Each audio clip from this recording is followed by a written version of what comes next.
નમસ્કાર, સ્પાર્કલ ન્યૂઝમાં આપનું હાર્દિક સ્વાગત છે. ગુજરાતી ઇન્ડસ્ટ્રીમાં હાલ અત્યારે અલગ અલગ કહાની લઈને આવતી આ ગુજરાતી મૂવી એ કંઈક ને કંઈક પીરસી રહી છે. અત્યાર સુધી આપણે જોયું કે ઘણી બધી ગુજરાતી મૂવી એ વન કાઇન્ડ ઓફ બોલિવૂડને ટચ થાય તેવી કહાની અલગ અલગ મેસેજ લઈ અને દર્શકોનું ધ્યાન ખેંચતી હોય છે. આપણે લાલો મૂવી જોયું કે જે રેકોર્ડ બ્રેક કહેવાય કે અમેરિકામાં ટાઈમ્સ સ્ક્વેર પર પણ એની ચર્ચા થઈને ત્યાં પણ હોર્ડિંગ્સ અને બેનર્સ સાથે આપણા એક્ટરોએ પોતાની એક અલગ પ્રભુત્વ જમાવ્યું. 30મી તારીખે એક મૂવી રિલીઝ થઈ છે. ઘણી બધી કહાનીઓ એવી હોય કે જે કહાનીઓ ખાલી ચર્ચામાં હોય પરંતુ એ સાચા અર્થમાં રિયલાઇઝ થાય. સમાજમાં એ લોકો કેવી રીતે જીવે છે, વ્યક્તિઓ કેવી રીતે જીવે છે, એ સ્ત્રીઓ કેવી રીતે જીવે છે, સ્ત્રીઓ પર થતું ભારણ, એમના પર થતા અત્યાચાર, એ ઘણી બધી વાતો એ હિડન મેસેજ છે પરંતુ એ ચર્ચામાં આવે ત્યાર પછી એ મુદ્દો બનતો હોય છે કે વિષય બનતો હોય છે. 30મી તારીખે રિલીઝ થઈ ચૂકેલા મારણ જે મૂવી છે તેના સ્ટારકાસ્ટ અમારી સાથે ઉપસ્થિત છે. મારણ વિશે વાતચીત કરવી છે. હૃદયસ્પર્શી મુદ્દો તો છે પરંતુ કેરેક્ટર જે છે જે પોતાની એક અલગ રીતે એક પોતાની અલગ પ્રતિભા જમાવી છે, પોતાનું એક પ્રભુત્વ જમાવ્યું છે કે સમાજને એક મેસેજ આપવા માંગે છે. તમે સૌ આ તમામ જે સ્ટારકાસ્ટ છે તેઓથી પરિચિત હતો. અમારી સાથે મારણના તમામ સ્ટારકાસ્ટ જોડા છે. તમામનું હાર્દિક સ્વાગત છે. Thank you so much. યશભાઈ, પહેલાં તો આપને એ પૂછવા માગું છું કે છેલ્લો દિવસ અને છેલ્લા દિવસના જે તમારા શોર્ટ્સ છે એ ટાઈમે તમે જે સીન કર્યો છે અને એમાં ને આમાં મારણમાં આસમાન જમીનનો 90 એંગલનો ફર્ક છે. કેટલી ડિફિકલ્ટીઝ આપણે ફેસ કરવી પડી? સો ખાસું ડિફરન્ટ કેરેક્ટર છે જે અત્યાર સુધી ઓડિયન્સે જોયું છે, જે મને જે અત્યાર સુધી જે રીતે જોયો છે. અને મારો પ્રયત્ન પણ એવો હતો કે કંઈક એવું ઓડિયન્સને પીરસીએ કે જે એમણે અત્યાર સુધી થિયેટરમાં આપણી ભાષામાં અનુભવ્યું ના હોય અને એક સાથે એવી વાત પણ કહેવાય કે જે કહેવી બહુ જરૂરી છે, જે આપણા સમાજ માટે, આપણા લોકો માટે બહુ જરૂરી છે. એવી એક સેન્સિટિવ વાત સાથે આ એક ફિલ્મ હતી. અને ઓફકોર્સ જે પ્રમાણે મારું એન્ટી હીરોનું કેરેક્ટર છે, એની જે આમ જોવા જઈએ તો બહુ નેગેટિવ શેડ છે આ કેરેક્ટરનો, અને મેં આજ સુધી ફિલ્મમાં એક પણ આવો શેડ એક્સપ્લોર નથી કર્યો, તો મારી ઓડિયન્સ માટે પણ બહુ નવું છે. અને આઈ ફીલ કે ઓડિયન્સ ખાસી એક્સાઇટેડ છે, કારણ કે અમે જ્યારે ટ્રેલર મૂક્યું ત્યારે જ એ લોકોએ બહુ પોઝિટિવ કમેન્ટ સાથે રિએક્શન આપ્યું હતું ટ્રેલર ઉપર, ખાસ કરીને મારા લુક સાથે, કારણ કે આવો લુક કોઈ એક્સપેક્ટ નહોતો કર્યો. અને અમે પણ એના માટે બહુ એક્સાઇટેડ હતા, કારણ કે આ કેરેક્ટર ફિલ્મ માટે બહુ જસ્ટિફાઈડ છે અને આ જ પ્રકારનો લુક આ કેરેક્ટર માટે જતો હોઈ શકે. અને ઓડિયન્સ માટે પણ બહુ નવું હતું, મારા માટે એઝ એન એક્ટર પણ બહુ નવું હતું. સો ઓફકોર્સ એ ચેલેન્જિંગ હતું, પણ એ વર્કશોપ અને રિસર્ચ વર્ક સાથે એ સરસ રીતે. યસ, હસે પણ છે, હસાવે પણ છે, ગુસ્સે પણ થાય છે. એ જર્નીથી લઈને અત્યાર સુધી કે આની અંદર તમારો ટોટલી કેરેક્ટર નેગેટિવ છે કે જે પ્રમાણેની ઇમ્પેક્ટ છે, જે પ્રમાણે તમારો રોલ છે, જર્ની કેવી રહી? જર્ની બહુ સારી રહી. નો ડાઉટ એક અલગ, ઓફકોર્સ હું એના માટે રેડી હતો કે જ્યારે ઓડિયન્સ મને આ રીતે જોશે તો આવું કોઈએ એક્સપેક્ટ નહીં કર્યું હોય. પણ મને એ નહોતી ખબર કે યાર નેગેટિવ રિએક્શન આવશે કે પોઝિટિવ રિએક્શન આવશે. કારણ કે અમે શૂટ કરતા ને ત્યારે એક વખત હું મેકઅપ રિમૂવ મારા ઘરે કરવાનો હતો ને એવું બધું હતું લોકેશન પ્રમાણે. અને હું ત્યારે ઘરે લિફ્ટમાં ઉપર જતો હતો અને મારા જે પાડોશી છે એમણે મને જોઈને એવું કીધું કે આવું ના કરાય, આવું ઓડિયન્સને આમ તેમ, ઓડિયન્સ આવી રીતે એક્સપેક્ટ ના કરતી હોય. પણ પછી જ્યારે ટ્રેલર આવ્યું અને જ્યારે મૂવી પણ આવ્યું ત્યારે હું તો બહુ પહેલેથી એક્સાઇટેડ હતો. આઈ વોઝ લુકિંગ ફોરવર્ડ કે આવું જોઈને ઓડિયન્સના શું રિએક્શન આવે છે, કારણ કે અત્યારે આપણી ઓડિયન્સ પણ એટલી બધી ઇવોલ્વ થઈ ગયેલી છે. એ લોકો તો કદાચ અમારા જેવા મેકર્સ કે ક્રિએટર્સ કરતાં પણ આગળ ચાલી રહ્યા છે, કારણ કે એટલું સરસ કન્ટેન્ટ આપણી ઓડિયન્સ જોઈ રહી છે. અને એ લેવલનું, એ પ્રકારનું જે ઇન્ટરનેશનલ કન્ટેન્ટ નેટફ્લિક્સ હોય કે એમેઝોન હોય કે જે પ્રમાણે એ લોકો કન્ટેન્ટ એક્સપ્લોર કરી રહ્યા છે, કે સાઉથ ઇન્ડિયાની આટલી સરસ સરસ ફિલ્મ્સ જોઈ રહ્યા છે, ઘણી બધી ફિલ્મ્સ જે ડબ નથી થતી તેમ છતાં પણ આપણી ઘણી એવી મોટો એવો વર્ક છે આપણી ઓડિયન્સનો કે જે એ લોકો પ્રિફર કરીને ખાસ જોવા જાય છે થિયેટરમાં. તો એ રીતે પણ હું એક્સાઇટેડ હતો કે એ લેવલની અને એ સ્તરની એક ફિલ્મ આપણી ભાષામાં જ્યારે બનશે અને આપણી ભાષામાં જ્યારે લોકો જોવા જશે ત્યારે એમના શું રિએક્શન હશે. અને ફાઇનલી એ પૂરું થયું મારણ સાથે. સો ઓકે મેમ, શું કહેવા માંગો છો?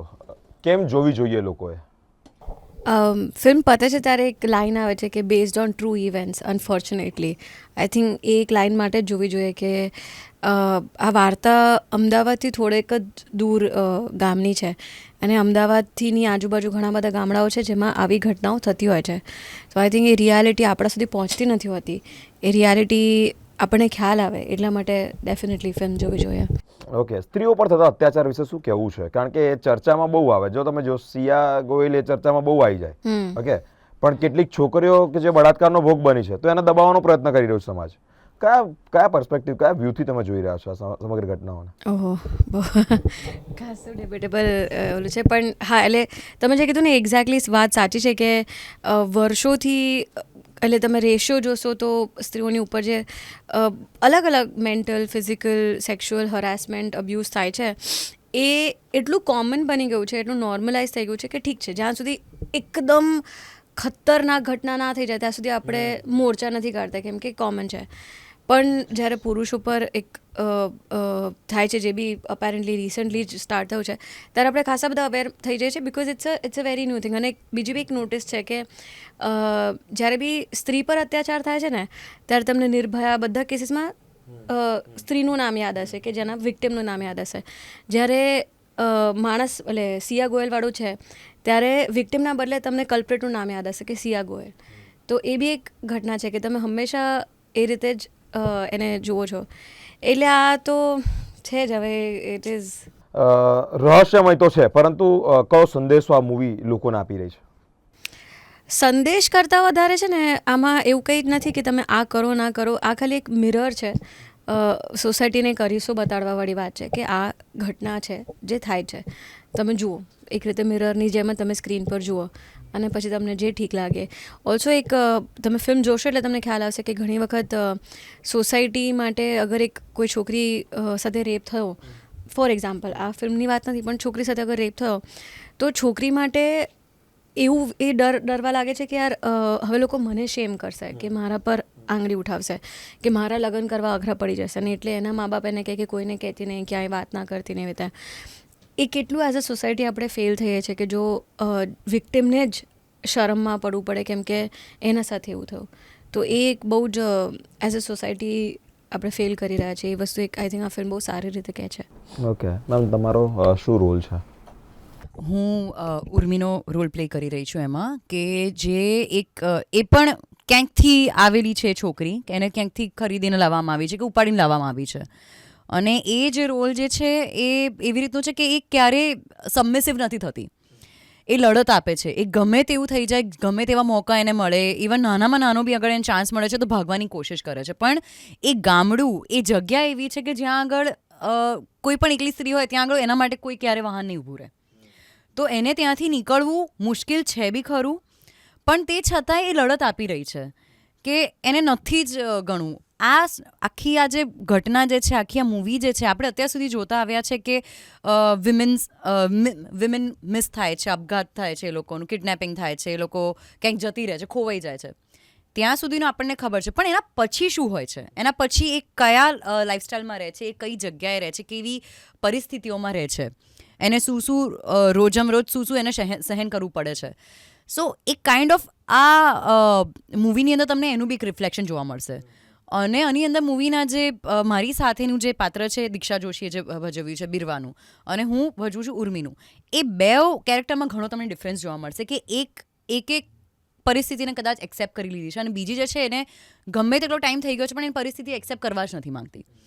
સો એક એ જે મારો રોલ જે છે ઇટ્સ લાઈક કે નહીં, ગમે તેવું થઈ જાય કે એવી જિદ્દી છોકરી છે કે ભાઈ મારે અહીંયાથી નીકળવું છે, મારે અહીંયાથી ભાગવું છે, મારે અહીંયા નથી રહેવું, આઈ ડોન્ટ બિલોંગ હિયર.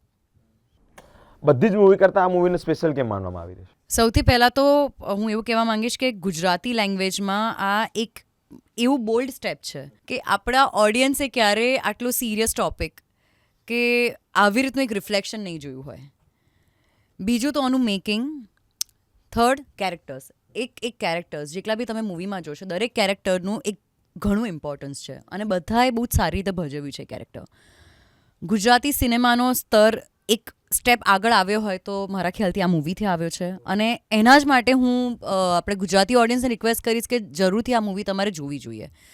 કે અત્યાર સુધી તમે આઈલ બી ઓનેસ્ટ કે અત્યાર સુધી આપણે જે બોલિવૂડ હોલિવૂડ મૂવી જોઈએ છે, અમુક ઘણા બધા એવા બોલિવૂડ મૂવીઝ બી જોઈએ છે જેમાં આપણે મગજ ઘરે મૂકીને જોતા હોઈએ છીએ, પણ ધીસ ઇઝ દેટ મૂવી કે તમારે તમારા પૂરા હોશો હવાસ સાથે તમારે જોવું જોઈએ. ઓકે મેમ, ઓવરઓલ શૂટિંગ બધું કઈ જગ્યાએ થયું છે? ઓવરઓલ શૂટિંગ અમદાવાદની નજીક જ થયું હતું, થોડુંક દહેગામ સાઈડના અમુક એરિયામાં થયેલું છે, સેક્લુડેડ એરિયામાં મેજોરિટી, અને અડધું અમદાવાદની અંદર થયું છે અમુક પાર્ટ્સ. મારો પાર્ટ જે છે અલગથી ગામડા દહેગામની એ સાઈડ શૂટ થયું છે. એક સેન્ટેન્સમાં મેં તમને મારણ વિશે પૂછું છું તો શું કહેવા માંગો છો? મારણ વિશે હું એવું કહીશ કે તમે એક વખત મૂવી જોશો એટલે તમને પોતે સમજ પડશે કે કેમ આ મૂવી નેશનલ એવોર્ડ ડિઝર્વિંગ હતી. ઓકે સર, તમારી સાથે વાતચીત કરીને જાણવું છે કે સમાજ જે પ્રમાણે કીધું કે અરીસો છે, ઓકે, સમાજમાં કઈ કઈ ઘટનાઓ ઘટે છે એ જ વસ્તુઓ લોકો જોઈ રહ્યા છે કે આ પ્રકારે આવી બધી ઘટનાઓ ઘટી રહી છે.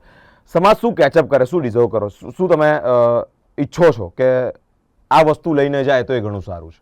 તો મારણ એક સ્ટેટમેન્ટ છે. કોઈ પણ ફિલ્મ આપણે બનાવીએ છીએ તો એ ફિલ્મ તમને શીખવાડે છે કંઈક, અને સમાજને એમાંથી એ પોતે શું શીખે છે. તો મારણમાંથી પણ ઘણું બધું શીખવા મળે છે.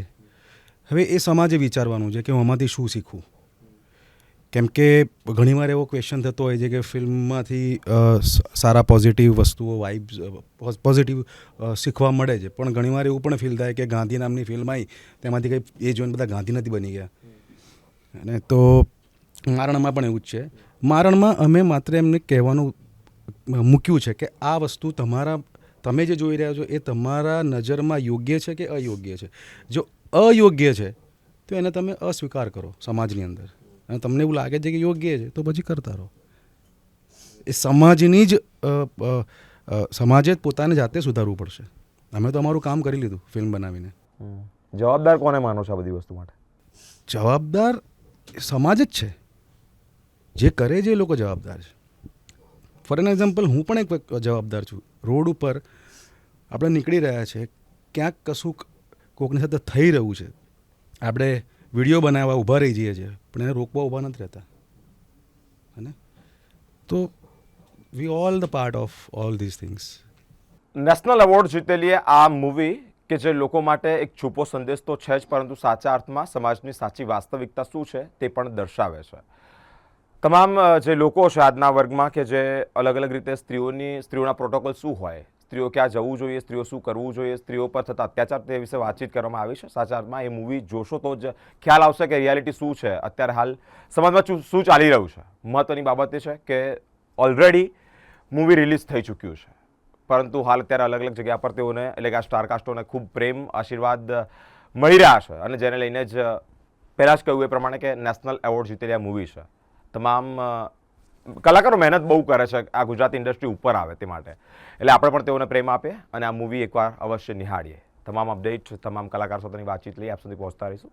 આ તમામ અપડેટ જોવા માટે અમારી સાથે સ્પાર્ક ટુડે ન્યૂઝ પર જોડાયેલા રહો. કેમેરામેન ગૌતમ સાથે હું બિરેન, સ્પાર્ક ટુડે ન્યૂઝ.